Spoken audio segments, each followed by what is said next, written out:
Hi everyone, today we are going to do some name writing practice. For the first activity, all you need is something to write with. That could be a pencil or a pen, and either a piece of paper or you can write this in your exercise book. This is a sheet I found on twinkle.co.uk. It shows the letter formation for capital letters and lowercase letters. It is a great tool for children to use when they're writing their names. So let's get started. Make sure you're sitting comfortably and that you have enough room around you to write. Don't forget to hold your pencil or your pen correctly. Here's how I do it. I pinch it between my third finger and my thumb so that it sits comfortably between my fingers.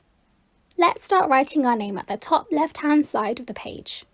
Make sure you always start with your capital letter.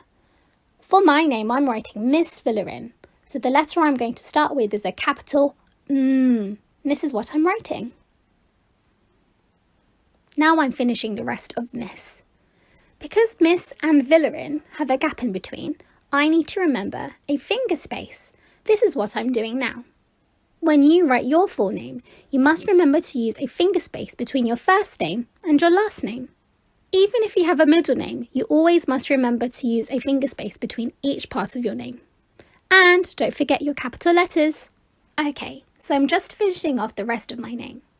Once you have finished, don't forget to double check that all the letters are in the right order in your name. And remember, this is only a practice. The more we practice, the more we'll get better at it. So keep going and try your best. Well done, let's move on. Once you have finished writing your full name, why don't you have a look at the different letters you have written? See if you can choose different letters to practice again. Here, I have chosen to practice writing the sound I or the letter I, so I'm going to practice it underneath. And don't forget to use your finger spaces in between each sound. Remember, this is only a practice, so take your time and try your best. If you keep practicing, you'll know you'll get it right. Well done.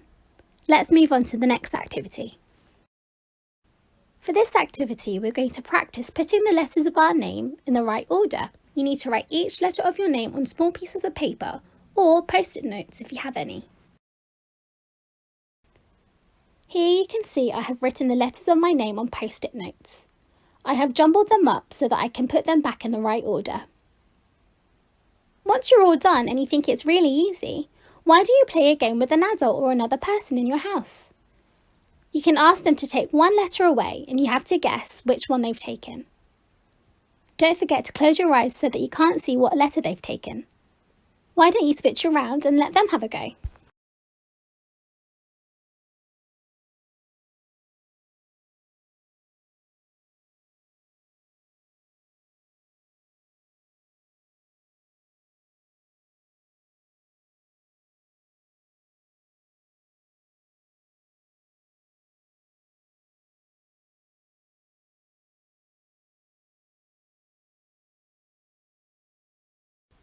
I have saved the best activity for last. All you need is flour, or even if you don't have any flour, you can use sugar or some soil that you might find outside. This activity will be messy, so make sure you do it in an area where it's okay to get messy. So give it a go. Here you can see I've used flour. I've spread it across my table because I know it's a flat surface. I've also remembered to use a capital letter because it's my name. Why don't you have a go now? But don't forget to clean up afterwards. Have fun!